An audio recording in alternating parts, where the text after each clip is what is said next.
Before you assume anything, Sure. Before you assume anything, I'm not Muslim. You're not Muslim. I'm not Muslim. Okay. Okay? That explains why he came here. Let's go. That's good. Where is the evidence? The gentleman asks a question. Where is the evidence for the resurrection of Jesus? Okay. The early qualified historical resources testify of the fact that Christians saw Jesus come back alive. That the tomb in which Jesus was placed went empty, and that they could not provide a contradictory evidence. And they testify of the fact that the Christians behaved consistent with having seen a risen Lord Jesus Christ. I gave 4 specific points. Empty tomb, Christians claiming to have seen Jesus come back alive, them behaving consistent of having seen a dead man come back alive. And point number 4, the Jewish opponents and the Roman opponents being unable to give a contrary storyline to what happened to explain the empty tomb. 4 specific reasons. Did you understand? Yes, I understood everything you said. So, What could these 4 things explain? my counter argument to everything you've just said here now is the fact that in modern time right now we're seeing how literally what happens in the past week can be it can be altered, right? As in your perception of your reality 1 week in the past, right, can be altered to project a completely different reality of what the actual certainty of the reality was. So it's like something can happen, I can distort the perception of what level of truth there is to the actual situation that occurred and make people believe whatever they want to believe, but it's like that's not really the scenario that happened. Now, what I'm saying is, back then, people can say what they want to say, but then who's there to really verify anything? When we talk about the resurrection of Jesus from a historical perspective, the central issue is not whether there exists a neutral source that explicitly describes the empty tomb. In fact, almost every event of the first century is reported either by those who believed in it or by those who opposed it. The more honest question to ask is this: how did the opponents of Jesus respond at the time, and is there historical evidence showing whether they could or could not refute the claim of the resurrection? From the very beginning, the Jewish response was never to produce a body. Instead, they claimed that Jesus' disciples had stolen it.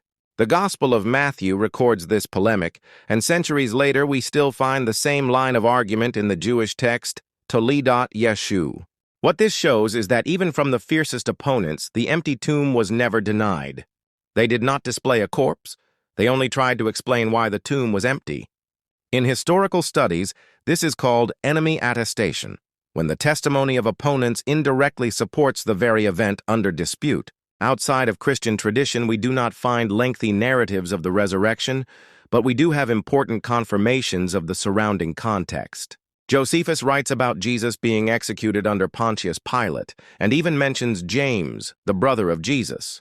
Tacitus, the Roman historian famous for his hostility toward Christianity, likewise records in his Annals that Jesus was put to death by Pilate and that the movement named after him quickly spread from Judea to Rome. While neither of these accounts describe the empty tomb directly, they confirm that Jesus was a real historical figure, that he died under Roman authority, and that his followers rapidly multiplied in the immediate aftermath.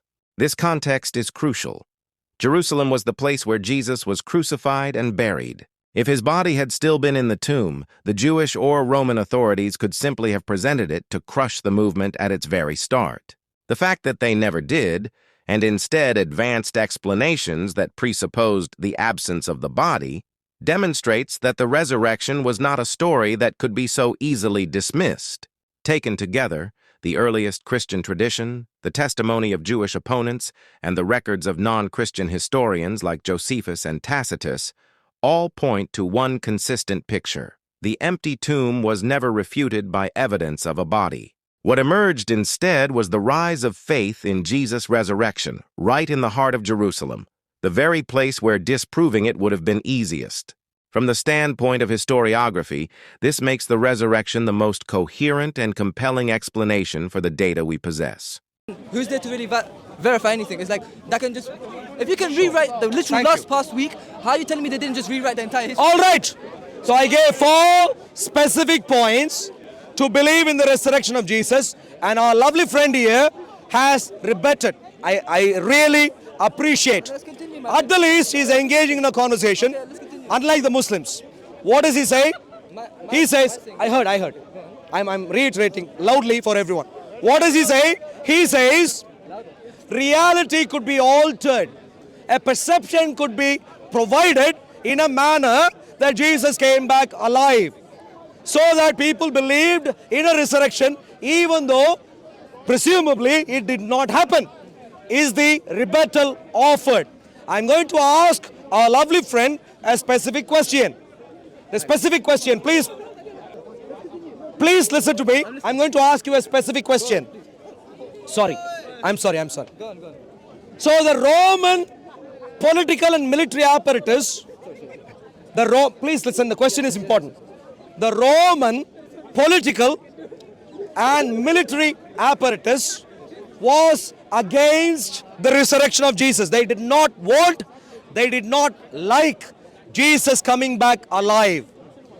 The Jewish religious apparatus did not like Jesus come back alive. So the two important forces of power at that time, Jewish religious leadership, Roman political leadership, Roman military leadership, three leaderships did not like Jesus come back alive. So what did they do? They put him in a tomb, had a 3-level protection. How many of you have heard multi-level lock for your houses? Multi-level locks. Jesus was protected by a 3-level protection, much better than today's CCTVs. A stone covering the tomb.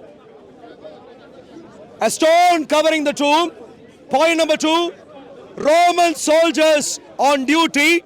And point number 3, the stone was sealed. 3-level protection.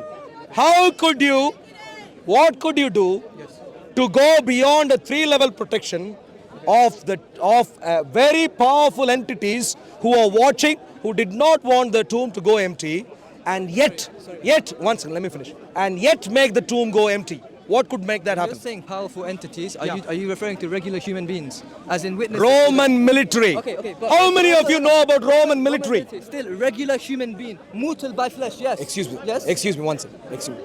Look. Just because... No, excuse me.